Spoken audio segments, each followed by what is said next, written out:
कव्वाली का एक अलग मकसद होता है साहब, क्रिकेट टूर्नामेंट का एक अलग मकसद होता है, गज़लिया मुशायरे का एक अलग मकसद होता है। गज़लिया मुशायरे का मकसद है कि अदब की खिदमत की जाए, उर्दू ज़बान व अदब की, या अगर वह हिंदी कवि सम्मेलन है तो हिंदी साहित्य की सेवा की जाए। कव्वाली का एक दुनियादाराना एक मकसद होता है कि साहब नौजवान लोगों इस बहाने इंजॉय कर लें। साहब क्रिकेट टूर्नामेंट का या फुटबॉल का, हॉकी का, वॉलीबॉल का एक मकसद होता है कि खेल तमाशे के जरिए स्पोर्ट्स और गेम को फ़रोग दिया जाए।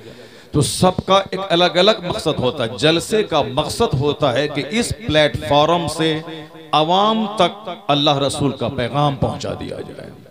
ये सबसे बड़ा प्लेटफॉर्म है ये हमारा। मदरसे में हमारे तलबा पढ़ते हैं, उनके गार्जियन नहीं पढ़ते हैं। स्कूल कॉलेज में हमारे स्टूडेंट्स पढ़ते हैं, उसके गार्जियन नहीं पढ़ते हैं। और गांव देहात के वह लोग जो खेत खलियान में काम करते हैं, उसे दीन कैसे सिखाया जाए। जो लोग पंजाब, दिल्ली, सऊदी अरब और दूसरी कंट्रीज और दूसरे ममालिक, दूसरे अजला, दूसरे सूबों में काम करते हैं, उन तक दीन का बेसिक मैसेज कैसे पहुंचेगा। इसी मैसेज को आम लोगों तक पहुंचाने, औरतों मर्दों तक पहुंचाने के लिए हमारे बुजुर्गों ने इस अजीम जलसे का आगाज किया था। पहले इसी सीमांचल में आल्हा रुदल की कहानी की महफिल होती थी। गर्मी के ज़माने में 150 लोग बैठते थे और वहाँ राजा और रानी की कहानी होती थी। इसी इलाके में नहीं, पूरे हिंदुस्तान में आज भी हिंदुओं के मोहल्ले में मैंने चैत बैसाख में देखा है कि वहाँ का उसका कोई गुरु आता है और एक ढोल लेकर के आके कोई राजा रानी की कहानी सुनाता है ताकि लोगों को इंजॉय करे, लोग खुश हो जाएं। तो उसी तरह मुस्लिम सोसाइटी में भी पहले अकबर और बिरबल की कहानी का रिवाज था, जहाँ 50-100 लोग बैठते थे, एक ढोल होता था, उस ढोल बजाते थे और कहते थे एक राजा था, एक रानी थी। लोग 1-2 घंटे तक बैठ के झूठी कहानी सुनते थे, लोग कॉमेडी सुनते थे। लोग साहब दूर दराज तक जाके वहाँ कॉमेडी सुना करते थे, नाटुंगी और सर्कस देखा करते थे। मगर हम अपने बुजुर्गों की खिदमतों को दाद देते हैं कि हमारे आज से 50 साल 100 साल पहले के उलमा ने, मुहद्दिसीन ने, इस इलाके के उलमा कराम ने बड़ी मेहनतें की। उन तमाम खुराफात व वाहियात को मिटा करके उसकी जगह महफिले मिलाद का रिवाज कायम किया। घर घर में महफिले मिलाद होने लगी, गांव गांव में सीरत के जलसे होने लगे, मदरसों में बड़ी बड़ी मजलिसें मुनक्किद होने लगी। और आज उसका बेनिफिट यह मिला कि आने वाली नस्लें, हम लोग जो उनके बाद पैदा हुए हैं, आज हमारी आंखें आज वो साहब नाचने वाले पमड़िया की मजलिस को नहीं देख रही हैं, हिजड़ों की महफिल नहीं देख रही हैं। आज हमारी आंखें किसी अकबर और बिरबल की कहानी सुनाने सुनने वाली मजलिसों को नहीं देख रही हैं। जब भी गांव में आंखें खुलती हैं, महफिले मिलाद के हसीन नजारे देखने को मिल रहे हैं, अशरफुल अंबिया कॉन्फ्रेंस देखने को मिल रही है, दयारे हबीब कॉन्फ्रेंस देखने को मिल रही है। ये उन बुजुर्गों की मेहनतों का नतीजा है कि रात रात भर जाग कर हम कुरान सुनते हैं, हदीस सुनते हैं, सरकारे दो जहां की हयात तैयबा सुनते हैं। ये उन बुजुर्गों की मेहनतों का नतीजा है कि खुराफात का खात्मा हुआ है और आज हमें नई मजलिसों की जीनत देखने को मिल रही है। अगर दोबारा इसका तकद्दुस पामाल हुआ, फिर हम लौट के वहीं आ जाएंगे, यानी उसी किस्से और कहानी की महफिल की तरफ, उसी मज़ामीर, ढोल बाजे के और हारमोनियम और तबले के साथ कहने वाली कव्वाली की महफिलों के साथ हम उसी नाच गाने की तरफ लौट आएंगे। इसलिए आज बर वक्त उलमा की जिम्मेदारी है कि तमाम सामईन को बता दें कि ये मजलिस खुराफात की मजलिस नहीं है, इंजॉय करने की मजलिस नहीं है, ये मजलिस बताने की मजलिस है कि पैगंबर आजम ने कहा था, लौ तअलमून मा आलम लज़हिकतुम कलीलन व लबक़ैतुम कसीरा। पैगंबर आज़म अलैहिस्सलाम ने कभी कहा था कि जो चीज मैं जानता हूं, हमारे और आपके पैगंबर ने कहा जो मैं जानता हूं, अगर तुम भी उसको जानने लगोगे तो हंसोगे कम, रोओगे ज्यादा। आका अलैहिस्सलाम कहते हैं लज़हिकतुम कलीला, तुम हंसोगे कम। जो चीज हुजूर जानते हैं अगर तुम भी जान लो तो तुम हंसोगे कम, रोओगे ज्यादा। आका अलैहिस्सलाम फरमाते हैं कि हमारी और हमारा इस दुनिया से क्या ताल्लुक है। फरमाते जैसे एक मुसाफिर रास्ते से गुजर रहा हो, तेज धूप हो, सायादार दरख्त के नीचे थोड़ी देर सुस्ताने के लिए बैठ गया हो या लेट गया हो, और जैसे ही साया खत्म हुआ और धूप वहां आ गई वो मुसाफिर वहां से उठता है और अगली मंजिल की तरफ रवाना हो जाता है। हुजूर कहते हैं मैं इस दुनिया में उसी एक मुसाफिर की तरह हूं। अपने गुलामों को पैगाम देना चाहते हैं कि कुन फिद दुनिया कान्नका गरीबुन औ आबिरु सबील। आका अलैहिस्सलाम फरमाते हैं इस दुनिया में ऐसे रहो जैसे एक मुसाफिर रहता है, ऐसे रहो जैसे एक अजनबी रहता है। मुसाफिर अपने साथ बहुत सारा ढेर सामान लेके सफर नहीं करता, वरना सफर दुश्वार हो जाएगा। अजनबी आदमी ज्यादा लोगों से ताल्लुकात कायम नहीं करता। वह सोचता है कि मैं दिल्ली आया हूं सफर करके काम करने के लिए, मेरा काम निपट जाए, फौरी मुझे वतन वापस लौट के जाना है। बहुत सारे लोग अरब ममालिक काम करने जाते हैं, वह बहुत सारे हजार दोस्तों की एक टीम तैयार नहीं करते हैं। वो वहां गए, अपने काम से काम रखा, शाम हुई घर आए, बिस्तर पे सोया, सुबह हुई नमाज फजर पढ़कर फिर काम पे चले गए। न दोस्ती नाता किसी से करते, क्यों, मुझे लौट के घर जाना है, मैं कमाने आया हूं। हुजूर फरमाते हैं अजनबी की तरह दुनिया में रहो, दोस्तियों का नेटवर्क मत फैलाओ, दोस्तों का जाल मत फैलाओ, क्योंकि तुम्हारी मंजिल ये दुनिया नहीं है, तुम्हारी मंजिल आखिरत है, तुम्हारी मंजिल जन्नत है। तुम्हें इस दुनिया में एक पानी के बुलबुले की तरह दुनिया में रहना है। जैसे सुबह पैदा हुए शाम मर गए, जैसे ढलती छांव की तरह अभी कभी साया इधर कभी साया उधर। तुम्हें एक मुसाफिर की तरह दुनिया में रहना है, तुम्हें एक अजनबी की तरह दुनिया में रहना है। अगर तुम दुनिया में अपने दामन को गुनाहों से बचाया, दुनियादार दोस्तों से बचाया, ईमान और अमल बचा के दुनिया से चले गए, तो अब आराम करने के लिए अल्लाह ने तेरे लिए वो जन्नत को तैयार करके रखा है। वो जन्नत जिसमें सोने चांदी के महल है, वो जन्नत जिसमें 70 हूरें तेरी निगाह में दी जाएंगी, वो जन्नत जिसमें 50-50 हजार मोती की तरह चमकते हुए गुलाम मिलेंगे। पैगंबर आजम ने अपने गुलामों को जन्नत की बशारत देके बता दिया है, कुफ्फारो मुशरिकीन की तरह दुनियादार मत बन जाना, मुशरिकों की तरह इस दुनिया की मोहब्बत में गिरफ्तार होकर अपनी आखिरत की फिक्र मत छोड़ देना। हुजूर ने कहा तुम इस दुनिया में मुसाफिर की तरह रहो, यहाँ सब्र करना, यहाँ तूफान पे सब्र करना, यहाँ जलजला पे सब्र करना, यहाँ बीमारी पे सब्र करना, यहाँ रिस्क की तंगी पे सब्र करना, यहाँ कुफ्फारो मुशरिकीन की दुश्मनी पे सब्र करना, यहाँ सब्र करना। जैसे ही रिश्ता सांस का टूटेगा, जन्नत का सारा इनाम अल्लाह तेरे लिए तैयार करके रखता है। तुम्हें जन्नत के इंतजार में जीना है, जन्नत के शौक में जीना है, ताकि तेरा दुनिया में जीना भी आसान हो जाए। ये इस दुनिया ने बहुत सारों को तबाह कर दिया। इस दुनिया ने एक डाइन की तरह बेशुमार लोगों को दुनिया खा गई, उनके तकवा को खा गई, उनकी बुजुर्गी को खा गई, उनके घमंड और गुरूर को खा गई। ये दुनिया उनके गोरे रंग को खा गई। इसलिए आला हजरत ने कभी कहा था, शहद दिखाए जहर पिलाए, कातिल डाइन शौहर कुश। ये दुनिया शहद दिखाती है और ये दुनिया जहर पिलाती है, ये दुनिया कातिल है, ये दुनिया डाइन है। तेरे औसाफ को कत्ल कर देगी, तेरी क्वालिटीज को मिटा देगी, तेरे अखलाक को मिटा देगी, तेरे हया तेरी शर्म को मिटा देगी। इसलिए दुनिया पे मत रीझना, कुन फिद दुनिया कान्नका गरीबुन और आबिरु सबील। दुनिया में इस तरह रहना जैसे एक मुसाफिर रहता है और एक अजनबी रहता है। अगर यहाँ दौलतमंद बन भी गए तो 100 साल के अंदर ही बोरिया बिस्तर समेट कर तुम्हें कब्रिस्तान जाना है, आखिरत की मंजिल में कदम रखना है। लेकिन मरने के बाद जो दुनिया है वहां का एक दिन 50,000 साल के बराबर होगा। इसलिए फिक्र वहां की, असल इज्जत वहां की, असल राहत वहां की। पैगंबर आजम की हदीस सुनाकर, दुनिया की मोहब्बत निकाल कर जन्नत का शौक पैदा कर देना, यही जलसे का मकसद होता है, यही मजहब इस्लाम की तालीमात का उद्देश्य होता है। यही हमारे बुजुर्गों ने किया है। कुरान करीम में दुनिया के महत्व को और दुनिया की हैसियत को बताया गया है। आज घर घर में फितना है, समाज में फितना है, उसी घरों के फितने से चल के फितने हमारे मदरसों में भी आ गए, हमारी खानकाहों में भी फितने आ गए। फितने का मतलब आजमाइश है, वो आजमाइशें यहाँ भी आ गई। यहाँ के लोगों को दिलों में भी दुनिया की मोहब्बत आ गई, इसलिए वह रौनक खत्म हो गई जो पहले थी। यही मोहब्बत स्कूल कॉलेज में आ गए। जो आदमी जो जो टीचर सुबह सवेरे छड़ी लेकर हर घर में जाकर घूमकर बच्चों को लोग लाते थे और स्कूल बच्चों से सजता था, बच्चों को अपना बच्चा टीचर समझता था, लेकिन वो टीचर भी आज मतलबी हो गए, क्योंकि उन्हें दूसरों के बच्चों के फ्यूचर से कोई मतलब नहीं है। उन्हें मतलब है कि मैं 5 घंटे स्कूल में ड्यूटी करूं, महीना लगे तो 1 लाख 1.5 लाख जो मेरी तनख्वाह है मैं उसे लूं, मैं अपने बच्चों को अमेरिका में पढ़ाऊं, मैं अपने बच्चों को अलीगढ़ में पढ़ाऊं, मैं अपने बच्चों को जेएनयू में पढ़ाऊं, मेरा बच्चा पढ़े। और जिनके बच्चों के नाम पे 1 लाख रुपए तनख्वाह गवर्नमेंट देती है, वह बच्चे आए या नहीं आए, दुनिया की मोहब्बत ने स्कूल की रौनक छीन लिया, दुनिया की मोहब्बत ने मदरसों की चटाई की रौनक को छीन लिया। आप देखते होंगे उत्तर प्रदेश के मदरसों में जब 3000 रुपए तनख्वाह टीचरों की होती थी, वह टीचर फजर के बाद 1 घंटा बच्चों को पढ़ाते थे, 5 घंटे क्लास टाइम में पढ़ाते थे, 2 घंटा मगरिब के बाद पढ़ाते थे, 1 घंटा इशा के बाद बच्चों की निगरानी करते थे।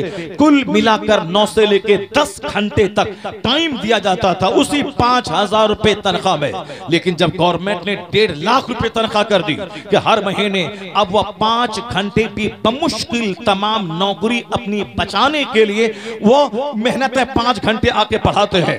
जो 3000 रुपए 5000 रुपए में सारे मोहल्ले के बच्चों को अपना बच्चा समझकर जो मेहनत करते थे, दुनिया की मोहब्बत हुब्बे दुनिया ने इस मदरसे की रौनकों को छीन लिया। अब वहां कोई आए या आए वो अपना जाने, मुझको क्या मतलब, मैं आ गया क्लास में, मैं बैठा हूं, अब बच्चे आए या ना आए। पहले वो 1000 रुपए में बच्चों के पास जाके बच्चों को बोला करके तब वो पढ़ाई करते थे।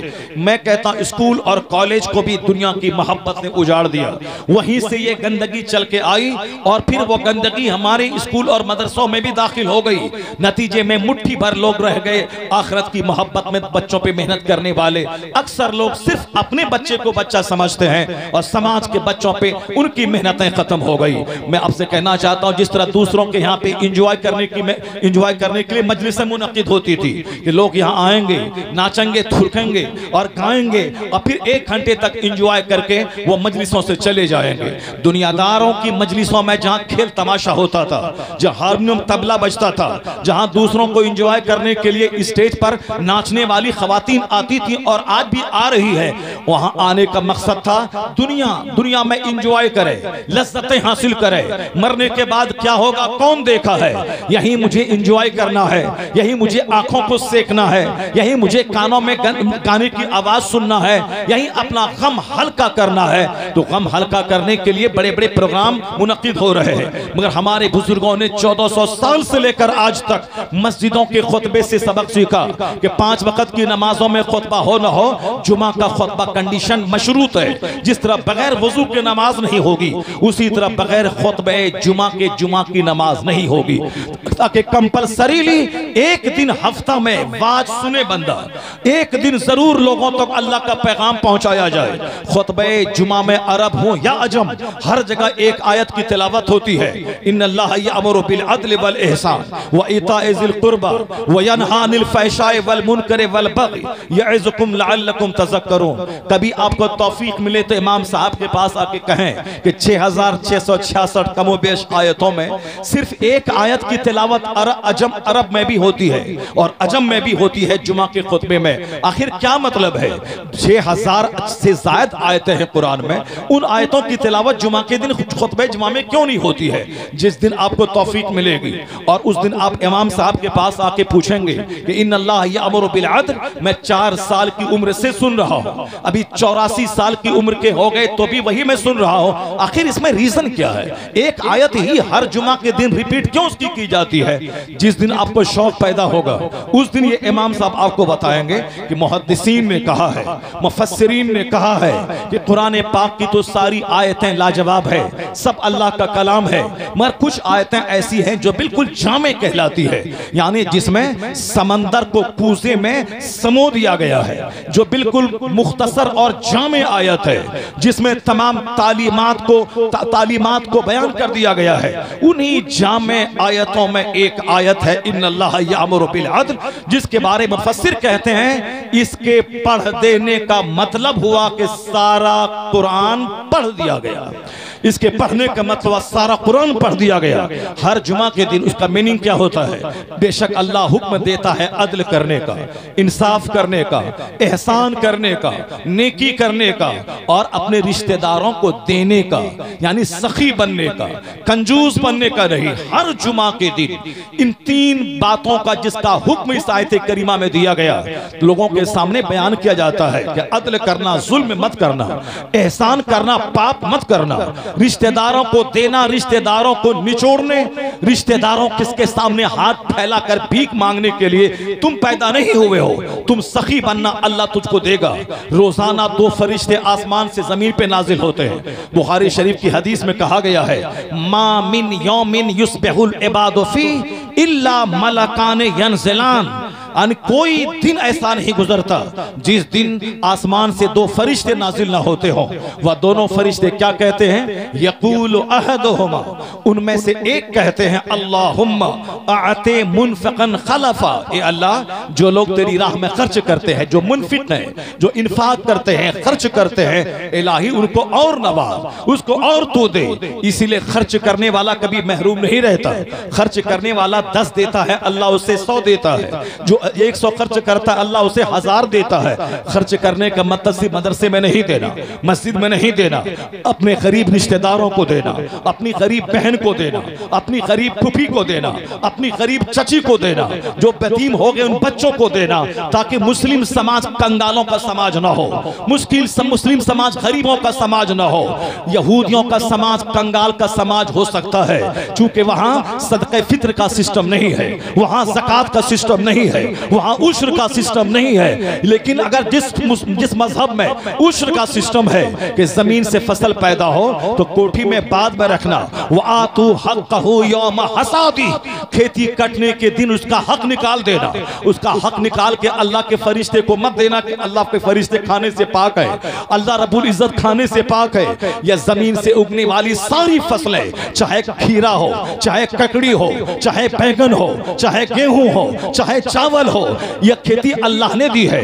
तुमने एक दाना गेहूं का डाला, अल्लाह 1000 दाना तुझे वापस करके देता है। तुमने एक दाना मकई का तुमने खेत में डाला, वह दाना सड़ के एक पौधा निकालता है, उस पौधे में 10 भुट्टे निकलते हैं, 10 भुट्टों में 100 दाने होते हैं। तुम एक डाला, अल्लाह ने 1000 दाने तुझको दे दिए। उसी तरह तुम अपने गरीब भाइयों को 1 रुपए दे, वो अल्लाह ताला तुम्हें वापस तुझे 1000 दे देगा। तुम अपने गरीब भाइयों को दो, गरीब बहनों को दो। ऐसा ना हो कि तू खूब आराम से फॉर्च्यूनर पे घूमो और तेरी बहनें भीख मांगे। ऐसा ना हो कि तू आराम से अपने घर में रहो और तेरा भाई किराए के घर में रहे। नहीं, बल्कि खुद जियो, दूसरों को जीने दो। अब जरूरत से ज्यादा माल अल्लाह ने दिया है, उसमें तेरी बहन का हक है, उसमें तेरे भाई का हक है, उसमें गरीबों मिस्किनों का हक है। जरा तन्हाई में बैठ के गौर करें कि आज यहूदी मालदार है। क्यों? यहूदी देने का प्लान बनाता है कि हवाई जहाज में दुनिया को दो, माइक्रोफोन में दुनिया को दो, एटम बम में दुनिया को दो, फोर्थ साहब में 2 व्हीलर से लेके 100 व्हीलर ट्रेन तक में दुनिया को दो। उन लोगों ने देने का मजाज बनाया। तो जिस माइक्रोफोन में मैं बात कर रहा हूं, या कोई हिंदुस्तान का हिंदू या मुसलमान नहीं बनाया है, वह 7 समंदर पार के यूरोप का क्रिश्चियन यहूदी उसने बनाया है। जिस हवाई जहाज पे मैं चलता हूं, वह हिंदुस्तान का कोई हिंदू या मुसलमान नहीं बनाया है। अमेरिका के 2 राइट ब्रदर्स, 2 भाइयों ने, जो मजहबन क्रिश्चियन था, उसने हवाई जहाज का फॉर्मूला दिमाग जला के दुनिया को दिया। अब कयामत तक लोग, जब तक दुनिया का विनाश न हो, उस हवाई जहाज से करोड़ों मुसलमानों का और आम इंसान का फायदा होगा। वह लोगों ने फैसला लिया, मुझे दुनिया को देना है। देने के लिए मेहनत करनी होगी, देने के लिए एक एक मिनट को कीमती समझना होगा, देने के लिए हमें वक्त बर्बाद नहीं करना होगा। जब देने का मूड बनाया तो आज सारी दुनिया को अमेरिका टेक्नोलॉजी दे रहा है, यूरोप के लोग न्यू इंस्ट्रूमेंट्स दुनिया को दे रहे हैं। हर जुमा के दिन मेरी मस्जिद से ऐलान होता है। यह जुमा का सिस्टम, उस सिस्टम में नसीहत और खुतबे का सिस्टम या कहीं किसी के पास नहीं है। गैर मुस्लिम हिंदुओं के यहाँ आप देख ले, उसके यहाँ वीकली या डेली का कोई सिस्टम नहीं है कि कंपल्सरीली या पूजा करना होगा, या मंदिर जाना होगा, या वीक में एक बार जाना होगा, या मंथली एक बार जाना होगा, या ईयरली एक बार जाना होगा। वहां तो मन की पूजा है। अगर हमें अब बेटा चाहिए तो अब साहब बेटे की पूजा है, भाई का प्यार चाहिए तो सब रक्षाबंधन का पूजा है, हमें शौहर की लंबी उम्र चाहिए तो करवा चौथ की पूजा है, हमें दौलत चाहिए तो लक्ष्मी की पूजा है, हमें इल्म चाहिए तो विद्या सरस्वती की पूजा है। यानी मन के हिसाब से उन्होंने बना लिया। अब जब उसको दौलत चाहिए वो दौलत की पूजा करे, जब उसे शौहर की लंबी उम्र चाहिए वो करवा चौथ की पूजा करे। हम उनके यहाँ कोई पूजा भी उसमें दुनिया शामिल है, दौलत की खातिर, नफ्स की खातिर, शौहर की खातिर, बाल बच्चों की खातिर। क्रिश्चियनों के यहाँ भी कोई सिस्टम नहीं है, वीकली हफ्ते में एक बार संडे को आ जाए चर्च और ढोल बजाएं चले जाएं, वो कंपलसरी नहीं, जो आ गया तो वाह वाह, नहीं आया तो वाह वाह। इसलिए उनके यहाँ कोई समझाने वाला नहीं है, कोई समझाने का सिस्टम नहीं है। नतीजे में शराब है वहां, नतीजे में ज़िना है वहां, नतीजे में सूद है वहां, नतीजे में झूठ है वहां।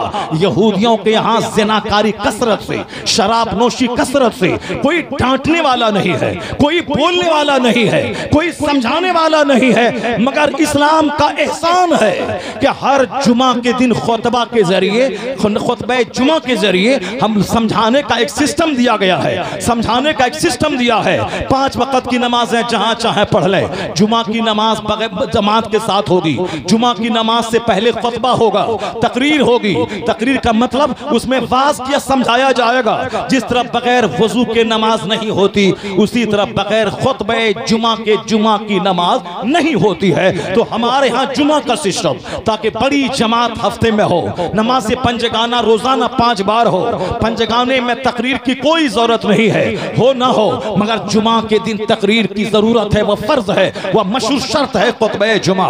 इन्नल्लाह यामुरु बिल अदल वल इहसान, ताकि लोग सुन ले। चूंकि जुमा के दिन जब सुनेंगे तो अल्लाह का डर पैदा होगा, अल्लाह का खौफ पैदा होगा, आखिरत की तौब पैदा होगी, जन्नत जाने की तैयारी का शौक पैदा होगा। लेकिन मालूम है बंदा जब सुनता है, सुनने के बाद धीरे धीरे नसीहत का पानी उतरता है।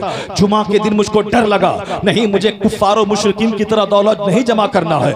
हुजूर ने कहा है ला तत्तखिजु ज़अता फतरगबू फी दुनिया, मुस्तफ़ा ने कहा है सामान की खरीदारी के पीछे ज्यादा मत पड़ो वरना दुनिया की तरफ माइल हो जाओगे। हमने देखा जो जमीन की खरीदारी का रसिया बना, वह सारी जिंदगी इससे कर्जा लेना, उससे कर्जा लेना, जमीन खरीदना। जमीन तो खरीदा मगर जमीन से फायदा ही उठाया, उससे पहले ही मर गया, कब्र में सड़ने को पहुंच गया। जो मकान बनाने का रसिया हुआ, क्या गांव में मकान हो जाए, इस्लामपुर में मकान हो जाए, एक मकान सिल्लीगुड़ी में हो जाए, एक मकान पटना बिहार की राजधानी में हो जाए, एक मकान बंबई में हो जाए, ताकि मेरे बाप को अगर कैंसर हो तो वहां के टाटा हॉस्पिटल में इलाज कराने के लिए हॉस्पिटल में नहीं रहना पड़े, अपना वहां घर होना चाहिए। जो मकान की खरीदारी के पीछे पड़ा, वह किसी एक मकान में कायदे से रह नहीं पाया और मकान में रहने से पहले ही वह कब्रिस्तान चला गया। इसलिए हुजूर ने कहा था कि दुनिया के साजो सामान की खरीदारी के पीछे ज्यादा मत पड़ना।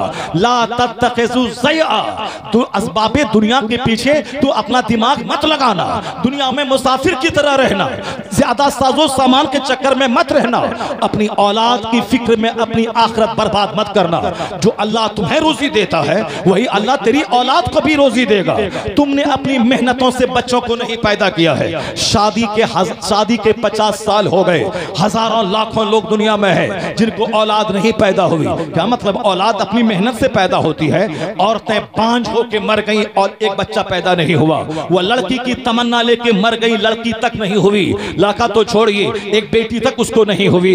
हजारों लाखों करोड़ों लोग दुनिया से चले गए, औलाद की तमन्ना लेकर औलाद नहीं हुई। मर्द भी बगैर औलाद के सारी जिंदगी सिस्कियां लेता रहा, औरत भी बांझपन के ताले को सहती रही।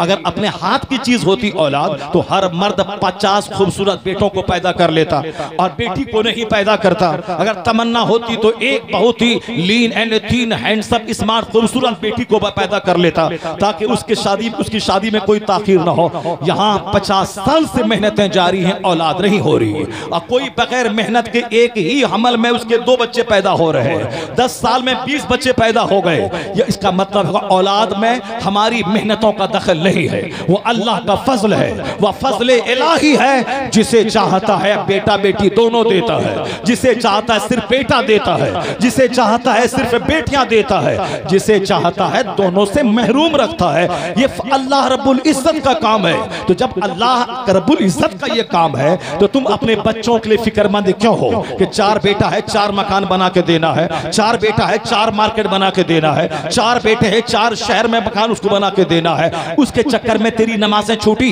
एक वक्त की नमाज छोड़ना हराम और गुनाह कबीरा है। एक वक्त की नमाज छोड़ना हराम और गुनाह कबीरा है। जिस तरह शराब पीना हराम, उसी तरह नमाज फज्र छोड़ना हराम। जिस तरह ज़िना करना हराम, उसी तरह नमाज ज़ोहर छोड़ना हराम। चूंकि नमाज फर्ज आजम है और नमाज का छोड़ना गुनाह आजम है। सबसे बड़ा फर्ज है नमाज और सबसे बड़ा गुनाह है नमाज छोड़ना। लेकिन आज एक मुसलमान घर में पैदा होने वाला नमाजें छूट रही कोई मलाल नहीं है। क्यों? उसे जमीन पे जमीन खरीदना है, 4 बेटों को घर बना के देना है, उसे इंजीनियर बनाना है, एक को डॉक्टर बनाना है, एक को बैरिस्टर बनाना है। ये बता दे उसी तलाश में नमाजें छूटी। उन्हीं बच्चों को सुख देने के चक्कर में रोजा छूटा। उन्हीं बच्चों को मकान देने के चक्कर में तरावी की नमाज छूटी। हज फर्ज हुआ था 25 साल पहले, मगर ये बुढ़ा लेट पे लेट कर रहा है। बेटी की शादी करा लूं तो हज करो, बेटे को नौकरी दिला लूं तो हज करो, बेटे को शादी दिला लूं तो हज करो। हुजूर ने कहा था अगर हज फर्ज हुआ उसमें तुमने ताखीर किया, मुमकिन है या तो यहूदी होके मर जाओ या नसरानी होके मर जाओ। ये हदीस में आया है। जिस पर हज फर्ज हो फौरी हज करे, ज्यादा डिले मत करे, वरना अगर वो डिले किया तो या तो माल रहेगा वो सेहतमंद नहीं रहेगा, या वो सेहतमंद रहेगा माल नहीं रहेगा। बेशुमार लोग हैं जो आज दौलतमंद हैं, 2 साल के बाद सड़क पे आ गए, गाड़ी बिक गई, मोबाइल बिक गया, मकान बिक गया, वो किराए के घर में रहने लगे। इसलिए पैगंबर ने कहा था सरकार दो जान सलाम ने अगर हज फर्ज हुआ फौरी हज कर ले, वरना कल तू माल रहेगा तू नहीं रहेगा, या तू रहेगा माल नहीं रहेगा, किसे खबर। इसलिए जल्दी से हज कर ले। तो हज फर्ज हुआ 25 साल में, मगर मेरे लोग हज करते हैं 80 साल के बुढ़ापे में, ताकि इस काम के बाद हज कर लें। हज फर्ज होने के बाद देर करना गुनाह कबीरा है, बड़ा गुनाह, मेजर सिन, छोटा गुनाह नहीं, बड़ा गुनाह। जैसे ज़िना करना, शराब पीना, सूद खाना, झूठ बोलना, गीबत करना, जुआ खेलना, ये सब बड़े मेजर गुनाह है, बड़े बड़े गुनाह। उन्हीं बड़े गुनाहों में एक गुनाह है हज में ताखीर करना, एक बड़ा गुनाह है रोजा नहीं रखना, एक बड़ा गुनाह है ज़कात नहीं देना, एक बड़ा गुनाह है नमाज नहीं पढ़ना। चूंकि 5 ये बेसिक पिलर है, इस पिलर पे इस्लाम की इमारत खड़ी होती है। उन बेसिक पिलर में सबसे पहला पिलर है तौहीद, यानी एक अल्लाह पर ईमान लाना, आका अलैहिस्सलाम को अपना रहनुमा समझना, जो कुछ हुजूर ने कहा ब्लाइंडली उस पर फेथ करना। और दूसरा बड़ा पिलर है नमाज का, तीसरा बड़ा पिलर है रोजे का, चौथा बड़ा पिलर है हज का, 5वां बड़ा पिलर है रमजान का। रमजान का रोजा साल में 1 महीना रखा जाता है, पूरे 11 महीने नहीं रखे जाते हैं। हज जिंदगी में 1 बार किया जाता है और वह भी साहिबे माल पे फर्ज है, आम लोगों पे फर्ज नहीं है। तो हज फर्ज है साहिबे माल पर, वह जिंदगी में 1 बार। रोजा फर्ज है साल में 1 महीना, ज़कात फर्ज है साल में 1 बार। जिसके पास माल है माल का हिसाब लगाए, 1 लाख है तो 2500 रुपए हर साल निकाले, 1 करोड़ है तो 2.5 लाख रुपए हर साल निकाले। अगर वो 2.5 लाख का 2.5 रुपया भी असल माल में मिला रहा तो सारे माल को नापाक कर देगा। इसलिए ज़कात का एक एक पैसा निकालना गिनकर हिसाब लगा के फर्ज है। अगर ज़कात नहीं निकाला माल नापाक हो जाएगा और फिर माल आने वाले दिन में तल्फ हो जाएगा। बहुत सारे जमींदार मजदूर हो गए, मुमकिन है कि ज़कात ना देने की वजह से उसकी रोजी छीन ली गई। और ज़कात फर्ज है और दूसरे सदक़ात व खैरात नफ्ल है। अगर कोई 1 करोड़ की मस्जिद तामीर कर देता है यह नफ्ल है, फर्ज नहीं है। मगर ज़कात का 100 रुपया अगर किसी पर फर्ज है, यह फर्ज है। जब तक कोई फर्ज ना अदा करे कोई नफ्ल कबूल नहीं होता। शरीयत यही कहती है मस्जिद बनाना यह नफ्ल है, कब्रिस्तान की बाउंड्री अच्छा काम है, मदरसे की तामीर अच्छा काम है, मगर ज़कात निकालना ये फर्ज है। अगर हर साल माल है तो हर साल फर्ज है।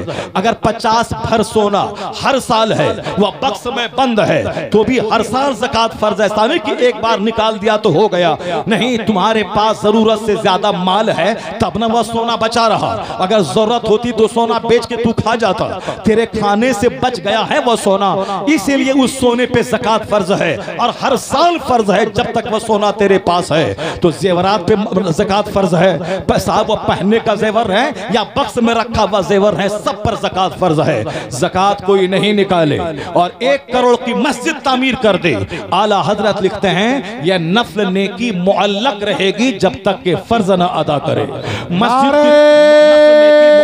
तकबीर, नारे रिसालत, फैजाने मखदूम अशरफ, मसलके आला हजरत। फर्ज को फर्ज समझना होगा, नफल को नफल समझना होगा।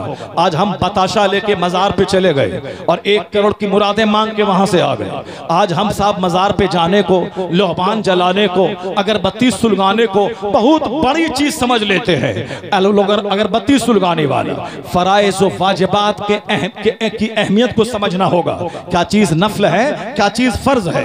अगर आपने फर्ज नहीं अदा किया तो नफल का पहाड़ लेके आप क़यामत के दिन जाएं। कोई नफल कबूल नहीं होता जब तक के बंदा फर्ज न अदा करे। नमाज पढ़ना फर्ज है।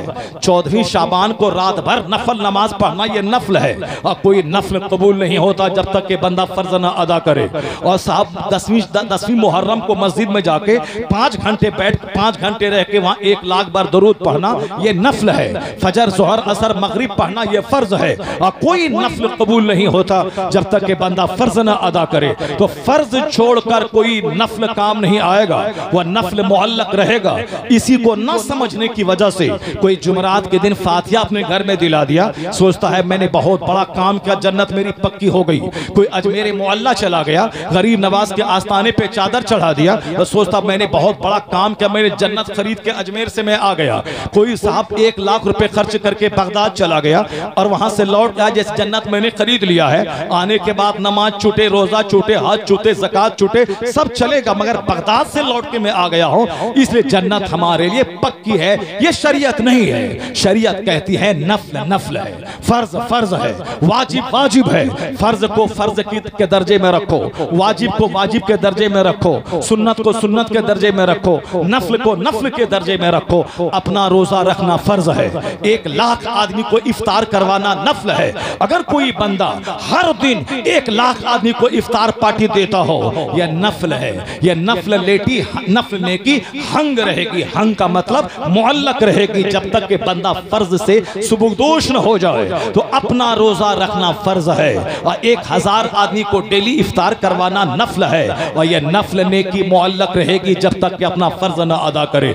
अपना हज करना फर्ज है और 50 आलिमों को हज करवाना ये नफल है। साहब ये बंबई के सेठ हैं, हर साल 50 मौलाना को उम्रा करवाते हैं, 50 मौलाना को हज करवाते हैं, अपने पीर साहब को, अपनी मस्जिद के इमाम को हज करवाते हैं। दूसरों को हज करवाना नफल है। अगर फर्ज अदा करने के बाद ये नफल काम कर रहा है तब तो बहुत अजर अजीम का मुस्तहिक होगा, बहुत बड़ा सवाब मिलेगा। लेकिन अगर वह फर्ज छोड़ के नफल कर रहा है, अपने बिजनेस से फुर्सत नहीं मिलती कि मैं 40 दिन निकालूं हज के लिए, 20 दिन निकालूं मैं हज के लिए, इसलिए मौलाना साहब आप चले जाइए, पीर साहब आप चले जाइए। पीर साहब जाएंगे नफल नेकी है, मौलाना जाएंगे नफल नेकी है, इमाम साहब हज करेंगे नफल है। अपना फर्ज हज अदा करना ये फर्ज आज फर्ज है। जब तक बंदा फर्ज नहीं अदा करे कोई नफल कबूल नहीं होता। ज़कात में भी 100 रुपए ज़कात का ये फर्ज है। नफल 1 करोड़ लगाए चादर बांटने में, कंबल बांटने में, वह नफल है। नफल हंग रहता है जब तक के फर्ज न अदा करे। अपना रोजा फर्ज है, इफ्तार करवाना नफल है, मस्जिद बनाना नफल है और अपने ज़कात की रकम निकालना यह फर्ज है और नमाज पंजगाना फर्ज आज़म है। बाकी तहज्जुद और इशराक नफल है। तहज्जुद कोई पढ़े और फजर ना पढ़े उसकी नफल नेकी हंग रहेगी, क्योंकि तहज्जुद फर्ज नहीं है, इशराक फर्ज नहीं है, चाश फर्ज नहीं है, रोजाना 100 रकात नमाज़े नफल पढ़ना यह फर्ज नहीं है, 1 लाख बार तस्बीह के दाने पे गिन के दरूद पढ़ना यह फर्ज नहीं है। जिंदगी में 1 बार फर्ज है और जब जब आयते दरूद सुने दरूद पढ़ना वाजिब है। और नफल है इस माना कर 1 बार दरूद पढ़े 10 बार नेकी मिलेगी, 10 गुना माफ होंगे। लेकिन नमाज़े फज्र की 2 रकात नमाज ये फर्ज है। इसको छोड़कर 1 करोड़ बार वो कलमा पढ़े वह नफल है और नफल हंग रहता है। इसलिए वह लोग जो तस्बीहात में लगे हैं, तिलावत में लगे हैं, नवाफिल में लगे हैं और फर्ज के ताल्लुक से साहब गफलत के शिकार हैं, वह शरीयत को नहीं समझ रहा है, वह कुरान नहीं समझ रहा है, वह हदीस नहीं समझ रहा है। इसलिए मैं आज आज आपसे कहना चाहता हूं कि समझना होगा कि फातिहा नफल है, फर्ज नहीं है। नमाज फर्ज है, रोजा फर्ज है, हज फर्ज है, ज़कात फर्ज है, दरगाहों पे जाना फर्ज नहीं है। कोई सारी जिंदगी अजमेर नहीं जाए, क़यामत के दिन सवाल ना होगा कि तू अजमेर क्यों नहीं गया। कोई सारी जिंदगी बगदाद ना जाए, या सवाल ना होगा तू बगदाद क्यों नहीं गए। कोई सारी जिंदगी अपने मुर्शिद के मजार पे दरभंगा ना जाए, अल्लाह की कसम सवाल नहीं होगा कि तुम अपने मुर्शिद के मजार पे क्यों नहीं गए। क्यों? मजार पे जाना फर्ज नहीं है। अलबत्ता सवाल होगा कि तुम मस्जिद क्यों नहीं गए, तुमने जमात से नमाज क्यों नहीं पढ़ी, तुमने फजर क्यों नहीं पढ़ी, तुमने ज़ुहर क्यों नहीं अदा की। इन्ना अव्वल मा युहासबु बिहिल अब्द यौमल क़यामति सलाह। अब हुजूर फरमाते हैं क़यामत के दिन सबसे पहला सवाल नमाज का होगा, और जो नमाज का जवाब देने में सक्षम रहा, कामयाब रहा, फ़क़द अफ़लहा व अंजहा, ही बिकेम सक्सेसफुल, वो कामयाब हो गया। और जो नमाज के बारे में पकड़ा गया, हुजूर फरमाते फ़क़द ख़ाबा व ख़सिरा, व हिलाक और तबाह बर्बाद हो गया। हुजूर फरमाते हैं बैनल अब्दे वल कुफ्रे तर्कुस सलाह। एक मोमिन और एक काफिर के दरमियान जो चीज फर्क पैदा करती है वह तर्के नमाज है। नमाज पढ़ने वाला मोमिन, नमाज छोड़ने वाला वह गैर मोमिन। हुजूर ने कहा कि क़यामत के दिन बेनमाजी का हश्र फिरऔन के साथ होगा, हामान के साथ होगा, तारून के साथ होगा, उमय्या इब्ने खल्फ के साथ होगा। ये चार घटिया किस्म के काफिरों का नाम हुजूर ने लिया है। मुस्नद अहमद शरीफ की रिवायत में है कि बेनमाजी का हश्र इन चारों कुफ्फार के साथ होगा। इस हदीस की तशरीह में मुहद्दिस फरमाते हैं कि जो फिरौन चूंकि बादशाहत की वजह से काफिर हुआ, अल्लाह ने पूरे मिस्र का बादशाह बनाया था। जनाब मूसा अलैहिस्सलाम ने कहा कि तू अल्लाह पर ईमान ला, मुझको नबी मान, ये बादशाहत तेरे पास रहेगी। मगर उनके दिमाग में घमंड का कीड़ा काट रहा था। क्यों किसी खुदा को मानो, खुदा तो मैं हूँ। क्यों किसी नबी को मानो, मैं ही पूरे जमीन का मैं बादशाह हूँ, खुदा हूँ। चुनांचे अल्लाह ने मोहलत दी 400 साल की। आज अगर कोई बादशाह जुल्म करता है और जुल्म करते हुए 14 साल हो जाता है तो हम घबरा जाते हैं, अपने खुदा से नाराज हो जाते हैं कि मेरा खुदा कहाँ है, मेरे रसूल कहाँ है, मेरा गौस कहाँ है। 5 साल गुजर गए, जालिम को सजा नहीं मिली। अगले 5 साल गुजर गए, जालिम को सजा नहीं मिली। फिर 5 साल का आगाज हो गया, जालिम को सजा नहीं मिली। अल्लाह कहाँ है? जुल्म पे जुल्म हो रहा है, मस्जिदें तोड़ी जा रही हैं, मदरसों को बर्बाद करने की साजिशें रची जा रही है, कब्रिस्तान को तोड़ा जा रहा है, आलिमों को जेल में डाला जा रहा है। अल्लाह कहाँ है? रसूलुल्लाह कहाँ है? हाँ, मोबाइल सिर्फ चलाओगे ये वसवसा पैदा होगा, अल्लाह कहाँ है। तुम सिर्फ अखबार पढ़ोगे ये वसवसा पैदा होगा, अल्लाह कहाँ है। तुम सिर्फ दो काफिरों का मुंह देखोगे तो वसवसा पैदा होगा, अल्लाह कहाँ है। लेकिन जिस दिन तुमने कुरान पढ़ा, जिस दिन तुमने हदीस पढ़ी, जिस दिन तुमने उलमा को देखा, दुनियादारों को नहीं देखा, तो कुरान बताएगा ये 10 साल की अहमियत क्या है अल्लाह के नजदीक, 25 साल की अहमियत क्या है अल्लाह के नजदीक। अल्लाह तेरी शहे रग से ज्यादा करीब है, ये बता दे तू कहाँ है। अल्लाह तेरी शहे रग से ज्यादा करीब है, तू कहाँ है। ये मत बोल अल्लाह कहाँ है, अल्लाह तेरी शहे रग से ज्यादा करीब है, मगर तू कहाँ है। तेरी शादी कहाँ है, तेरा खतरा की तकरीब कहाँ है, तेरे घर की तामीर कहाँ है, तेरी बच्चों का पर्दा कहाँ है, हया और शर्म कहाँ है, नौजवानों का दिल कहाँ है। तू आज मोहम्मदी बन जा, दुनिया भी तुम्हारी है, उक़बा भी तुम्हारा। तकबीर, नारे रिसालत, फैज़ाने मखदूम अशरफ, मसलके आला हजरत, अशरफुल अंबिया कॉन्फ्रेंस। ये मत बोलना कि अल्लाह कहाँ है। हम तो माइल बकरम हैं, कोई साइल ही नहीं, राह दिखलाएं किसे कोई रहरवे मंजिल ही नहीं। चेहरा मोरा सारा फिल्म के एक्टर जैसा, अल्लाह कहाँ है। लिबास सारा फिल्म के एक्ट्रेस जैसा, अल्लाह कहाँ है। मेरी माँ बहनों का रहन सहन कुफारो मुशरिकीन की खवातीन जैसा, अल्लाह कहाँ है। मेरे घर में 24 घंटे में 1 मिनट न हदीस की तिलावत होती है न कुरान की तिलावत होती है। अब मुसीबत आई तो अल्लाह कहाँ है? हमारे बच्चों के सर के बाल जोकरों की तरह हैं, अल्लाह कहाँ है?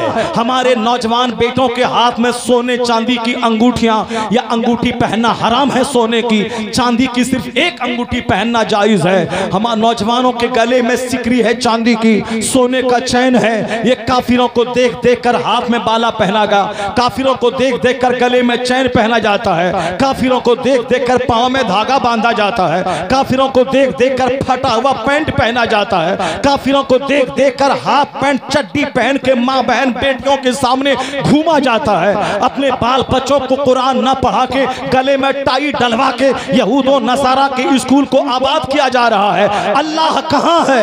मस्जिदें वीरान हैं, कहते हैं अल्लाह कहाँ है? मदरसा उजड़ गया, कहते हैं अल्लाह कहाँ है? खानका उजड़ गई, कहते हैं अल्लाह कहाँ है? आज आवाज आ रही है आसमान से भी और जमीन से भी कि तू ये मत बोल अल्लाह कहाँ है। अल्लाह तेरी शहर रख से ज्यादा करीब है। मुस्तफा अन्नबी औला बिल मुमिनीन मिन अनफुसिहिम, नबी मुसलमानों की जान से ज्यादा करीब है। नहनु अक़रबु इलैहि मिन हब्लिल वरीद, खुदा कहता है मैं शहर रख से ज्यादा करीब हूँ। तू अब मुस्तफा का गुलाम पहले बन जा।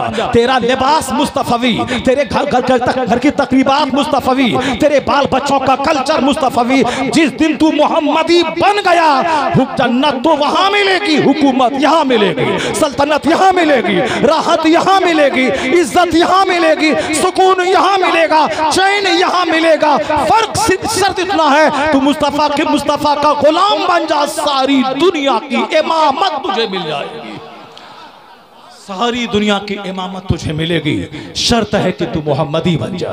तू कुफार और मुशरिकीन का चेहरा मत देख। जब आप कुरान पढ़ेंगे तो कुरान कहेगा कि अल्लाह ने फिरौन को 4 दिन की नहीं 400 साल की सल्तनत दी थी। 400 ईयर्स, 400 ईयर्स, ये 14 ईयर्स नहीं, 14 साल नहीं, 1400 साल। अल्लाह सच्चा, अल्लाह की बात सच्ची, अल्लाह का मजहब इस्लाम सच्चा।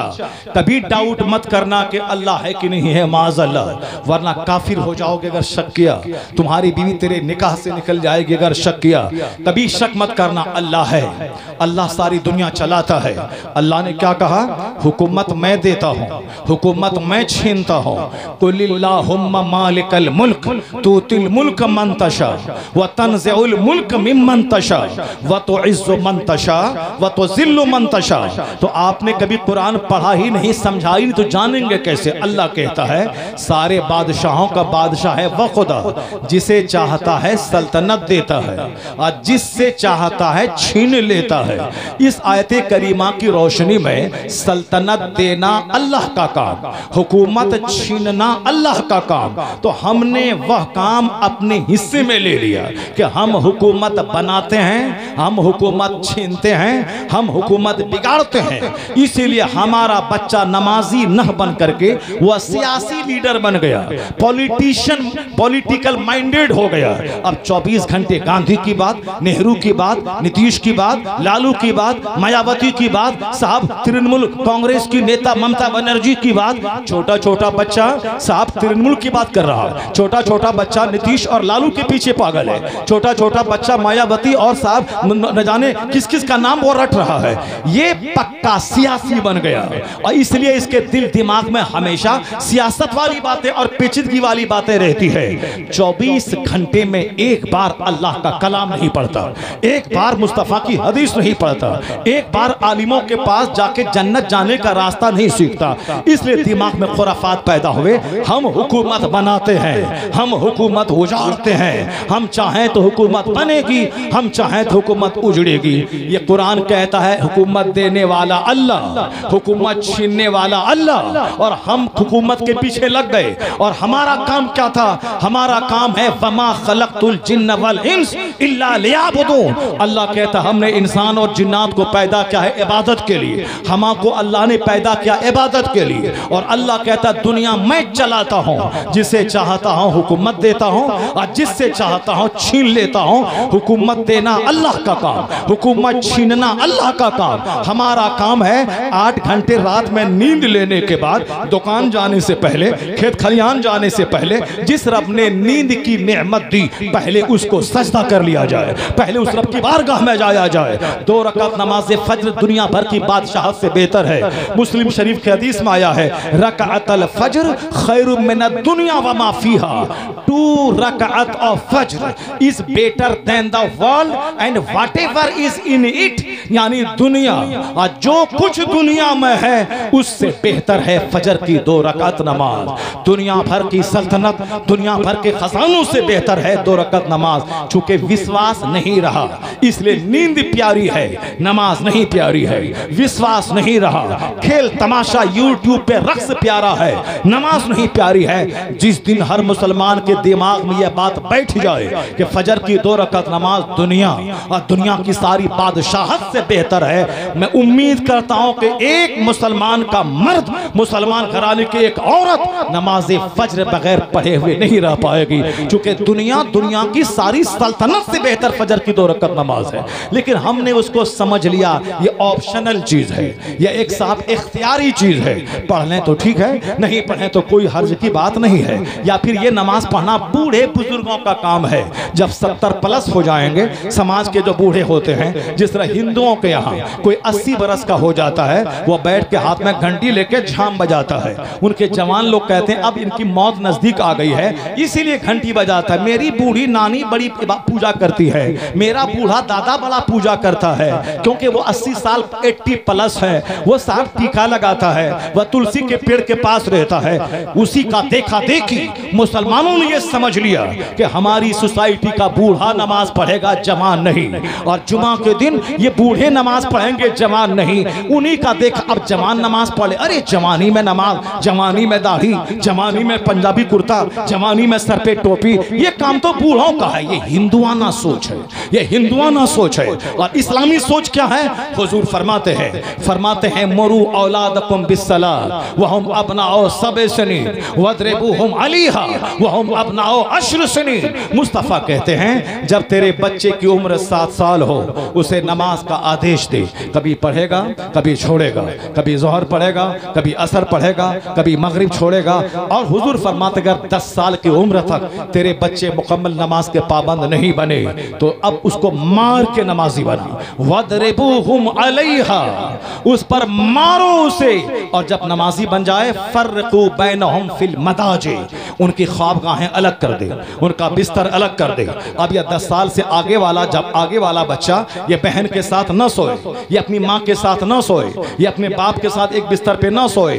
फर्रकू बैनहुम फिल मदाजी, ख्वाबगाहों में उनको अलग कर दे, ख्वाबगाहें उसकी अलग कर दे। ये जो हॉस्टल में फितना है, कहीं होमोसेक्सुअलिटी का फितना, हम जिन्स परस्ती का फितना, एक साथ सोने की वजह से हॉस्टल में लड़कियां लड़कियों के साथ उसी तरह की मजामियत करती हैं जिस तरह मर्द औरत आपस में करते हैं। एक साथ एक जगह सोने की वजह से लड़के मर्द आपस में उस हम जिन्स परस्ती के शिकार हो गए हैं। अमेरिका से लेकर हिंदुस्तान के देहातों तक मुस्तफ़ा ने क्या कहा था 1400 साल पहले, बच्चे को जब 7 साल हो नमाज का आदेश दे, और जब 10 साल का हो नमाज न पढ़े मार के नमाजी बना, और जब नमाजी बन जाए उनका बिस्तर अलग कर दे।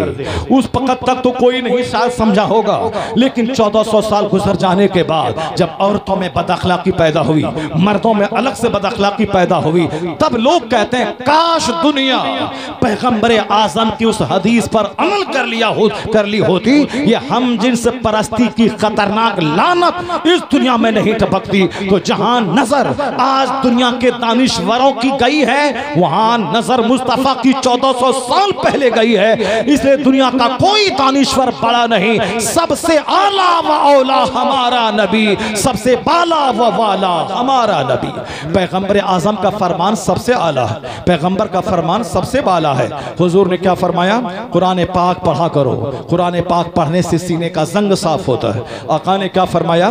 कुरान पाक तिलावत करो, दुनिया की मोहब्बत घटेगी। हमने बच्चों से क्या कहा? फिजिक्स पढ़ो, केमिस्ट्री पढ़ो, बायोलॉजी पढ़ो, मैथ पढ़ो, साइंस पढ़ो, जनरल साइंस पढ़ो, जनरल नॉलेज पढ़ो, कंप्यूटर साइंस पढ़ो ताकि नौकरी मिलेगी। तो हमारे बच्चे कंप्यूटर साइंस पढ़ रहे हैं, जीएस पढ़ रहे हैं, फिजिक्स केमिस्ट्री पढ़ रहे हैं, वो कुरान क्यों पढ़ेंगे? हमने अगर बच्चों की घुट्टी में पिलाया होता फिजिक्स पढ़ना है ताकि 2 रुपए कमाओ, केमिस्ट्री पढ़ना है ताकि 2 रुपए कमाओ, मैथ पढ़ना है ताकि 2 रुपए कमाओ, जीके जीएस पढ़ना है ताकि 2 रुपए कमाओ। तुम्हें दुनिया और आखिरत दोनों काम करना है। जनरल साइंस पढ़ना है ताकि नौकरी मिले, ताकि 2 पैसे कमाओ और दुनिया में इज्जत से जिंदा रहो। और तुम्हें फजर पढ़ना है ताकि जन्नत मिले, मरने के बाद खरबों साल जन्नत में रहो। तो 5 घंटे स्कूल में बच्चों को पढ़ाए, फिजिक्स केमिस्ट्री पढ़े ताकि नौकरी मिले, मुलाजमत मिले, अच्छी जिंदगी गुजारे। और आधा घंटा रोजाना अपने बच्चों को आलिम के पास मदरसे में भेजे ताकि वह बहार शरीयत पढ़े, वह कानून शरीयत पढ़े, वह कंजुल ईमान पढ़े। वह कंजुल ईमान पढ़ेगा तो उसे खरबों साल की जन्नत का रास्ता मिलेगा। और फिजिक्स केमिस्ट्री पढ़ेगा 5 घंटे, वह दुनिया की मुलाजमत का रास्ता मिलेगा। ताकि मेरा बच्चा साइंस पढ़े तो दुनिया में भी खुशहाल रहे, और कुरान और बहार शरीयत पढ़े, नमाजी बने ताकि मरने के बाद मुस्तफा की जन्नत में जगह मिल जाए। इसलिए दुनिया में खुशहाली के लिए इन जन्नत साइंस जरूरी है और आखिरत में जन्नत के लिए ये नेमत जरूरी है। तो रोजाना अपने बच्चों को स्कूल भेजें, बाद में पहले आधा घंटा के लिए मदरसा भेजें ताकि पहली नजर चोर पे ना पड़े, पहली नजर जानी पे ना पड़े, पहली नजर डकैत पे ना पड़े, पहली नजर हरामखोर कुफार पे ना पड़े, पहली नजर आलिम दीन के चेहरे पे पड़े। जब सुबह उठ के मकतब जाए पहली नजर आलिम पे पड़े, पहली नजर फिजिक्स पे नहीं, पहली नजर कुरान पे पड़े, पहली नजर हदीस पे पड़े। तो अपने बच्चों को आधा घंटा मकतब भेजें, गांव घर में मकतब को मजबूत करें। गांव की कोई बेटियां बगैर पढ़ी हुई ना रहे, गांव का कोई बेटा बगैर पढ़ा हुआ ना रहे। अगर स्कूल में पढ़ाने का शौक है वहां जाए 9 के बाद, 9 से पहले मदरसे में आधा घंटा का टाइम दे ताकि उनको खाने का, पीने का, रहने सहने का, दुनिया में जीने का, माँ बाप के साथ सलूक करने का, अपनी बीवी के साथ हुस्न सलूक करने का, ये सारा मेथड मुस्तफा की हदीस सुन सुन कर मिल जाए। आज मेरे बच्चों को ना अंग्रेजी ही आती है, ना मेरे बच्चों को साइंस ही आती है, ना मेरे बच्चों को कुरान ही पढ़ना आता है। ये माँ बाप की गफलत और सुस्ती का नतीजा है। हमारे बच्चे कहीं के नहीं रहे। न जन्नती काम है कि मरने के बाद चैन मिले, न दुनिया ही में कायदे से पढ़ा कि दुनिया में अच्छी हाई क्लास की मुलाजमत मिले। या बैंक में जाए, या IAS ऑफिसर बने, IPS बने, ब्लॉक डेवलपमेंट ऑफिसर बने, सब डिस्ट्रिक्ट मजिस्ट्रेट बने, प्रोफेसर बने, लॉयर बने, एडवोकेट बने, बैरिस्टर बने। चूंकि एक एक मिनट को कीमती समझना पड़ता है, तब दुनिया मिलती है, मुलाजमत मिलती है। और उसी तरह जन्नत भी नहीं मिलती है कि चाप बताशा लेके मजार पे चले जाएं, जन्नत पक्की है। लोबान जला दें, जन्नत पक्की है। अगरबत्ती सुलगा दें, जन्नत पक्की है। जुमा में एक बार मस्जिद चले जाएं, जन्नत पक्की है। नहीं, जब यह बात सच है कि बगैर खेत गए हुए खेत से धान उपज कर घर में नहीं आता है, जब यह बात फैक्ट है बगैर दुकान में 8 घंटे बैठे हुए दुकान से पैसा चलकर मेरे घर में नहीं आता है, यह बात सच है बगैर दरख्त लगाए हुए दरख्त का फल हम नहीं खाते हैं, यह बात फैक्ट है कि बगैर स्टडी किए हुए 30 साल नौकरी हाई क्लास की नहीं मिलती है। तो हमें रोजी देने वाला अल्लाह है, यह मालूम है, मगर यह भी मालूम है कि रोजी देने वाला अल्लाह है। मेहनत करनी होगी,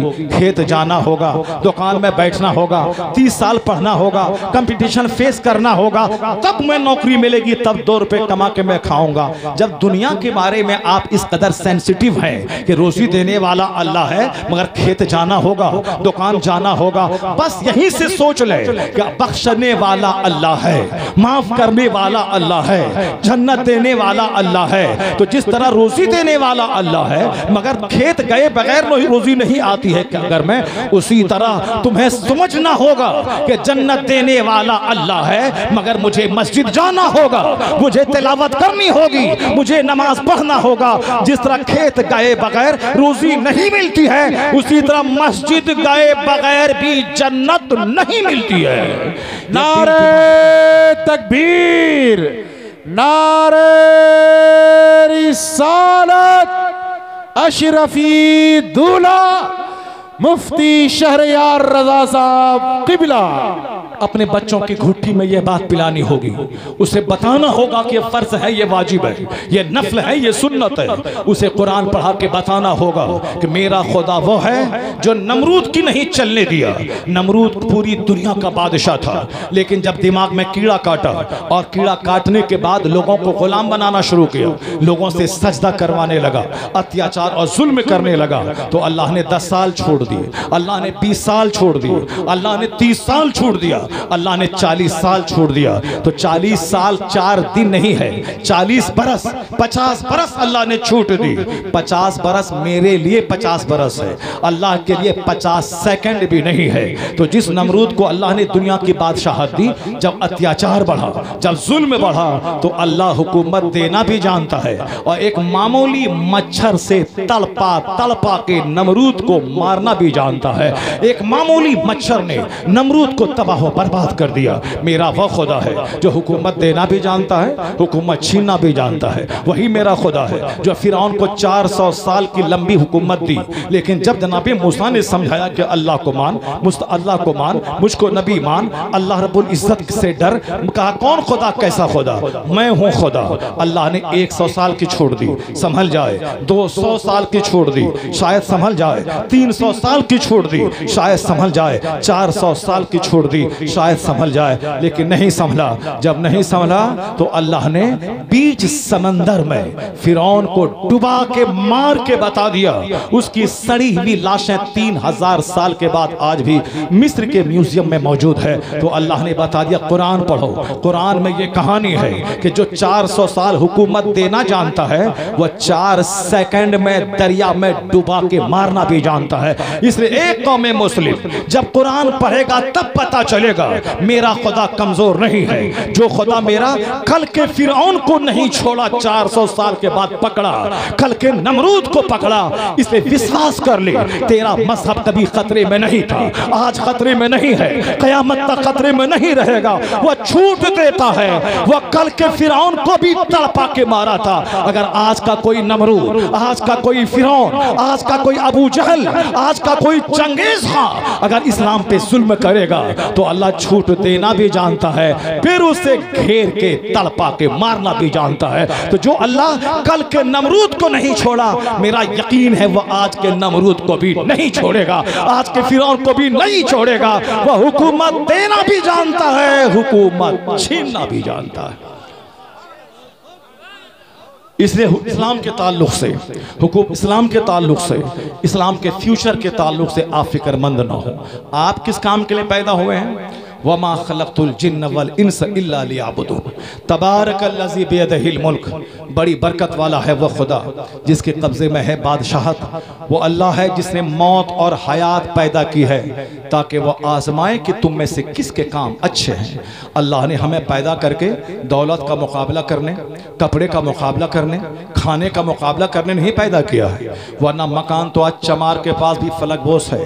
डोम जो दूसरों की पाखाना धोता था, वह डोम के पास भी 50-50 करोड़ के बंगले हैं। तो मकान बनाना कमाल नहीं है, गाड़ी खरीदना कमाल नहीं है, अपनी जो जिम्मेदारी है रब की इबादत करना, ये कमाल की चीज है। तो मेरा काम रब की इबादत, रब का काम दुनिया का चलाना। तो रब अपना काम कर रहा है, आप अपना काम करें तो याद रखें तो हाथ उठाने की भी जरूरत नहीं पड़ेगी। दिल में ख्याल आएगा, अल्लाह आपकी मुराद पूरी करता चला जाएगा। डॉक्टर इकबाल कहते हैं, खुदी को कर बुलंद इतना कि हर तकदीर से पहले खुदा बंदे से खुद पूछे, बता तेरी रजा क्या है। खुदा बंदे से खुद पूछे, बता तेरी रजा क्या है। अब मैं आखिरी पॉइंट आपको बता के मैं आपसे रुखसत होता हूँ, चूंकि 2-2 ढाई घंटे बोलने का आदि मैं जरूर हूँ, लेकिन हमारे शेख बैठे हुए हैं, इन्होंने कहा था कि 1 घंटा ही आपको बोलना है, 1 घंटे में आपको मसलक का, मजहब का पैगाम पहुंचा देना है। मैंने बहुत सारी बातें आप तक पहुंचा दी। बस आखिरी बात, नमाज पढ़ना फर्ज है, फातिहा दिलाना नफल है, ज़कात देना फर्ज है, मज़ार पे जाना नफल है, 12वीं का जुलूस नफल है, 11वीं का बकरा नफल है। चादर पोशी का वो तो न नफल है न फर्ज है, एक चादर अदबन मज़ार पे पड़ी रहे, बाकी हमने वो एक रस्म बना दिया है। फातिहा नफल है, महफिल मिलाद नफल है, जलसा जुलूस नफल है, चादर और मज़ारात की हाज़री नफल है, और साहब हर जुमरात के दिन फातिहा नफल है, 11वीं नफल है, 12वीं का जुलूस नफल है। तो नफल है, नमाज पढ़ना फ़र्ज है, ज़कात देना फ़र्ज है, हज करना फ़र्ज है, रोज़ा रखना फ़र्ज है। अब अगर कोई फ़र्ज को नफल बना दे और नफल को फ़र्ज का दर्जा दे दे, वो खसारे में रहेगा। तो मसलक आला हजरत ये नहीं है कि फातिहा दिलाना हराम, सारे नौजवान फातिहा दिलाना हराम, जनाजा गाह में पहुंचे हैं। सारे नौजवान से गुजारिश है कि जनाजा गाह में जल्दी पहुंच जाए। फातिहा दिलाना हराम, मज़ारात पे हाज़री देना हराम, 12वीं का जुलूस हराम, घर में लाइटिंग करना हराम नहीं। जो कहता है यह नवाफिल हराम है वो भी गुमराह है, जन्नत के रास्ते से भटका हुआ है। और जो कहता है नमाज पढ़ना फर्ज नहीं है, नमाज पढ़ना फर्ज, फातिहा दिलाओ जन्नत जाओ, ये भी गुमराह है, ये भी जन्नत से भटका हुआ है। यह बीच का रास्ता है जन्नत का। नमाज भी होगी, नियाज भी होगी, नमाज भी होगी और फातिहा दरूद भी, नमाज भी होगी, मज़ारात की हाज़री भी होगी, नमाज भी होगी, जुलूस मोहम्मदी भी निकलेगा, नमाज भी होगी और लंगरे गौसा भी खाया जाएगा, फर्ज भी अदा होगा, नफल भी अदा होगा। यही सीधा रास्ता जन्नतुल फिरदौस लेके चला जाएगा। इसी का नाम मसलक आला हजरत है, यही मसलक अहल सदाकत है, यही मसलक अहल सुन्नत व जमात है। अल्लाह तबारक व तआला हमको, आपको, सबों को फ़र्ज को फ़र्ज, नफल को नफल समझने की तौफीक अता फरमाए। आमीन।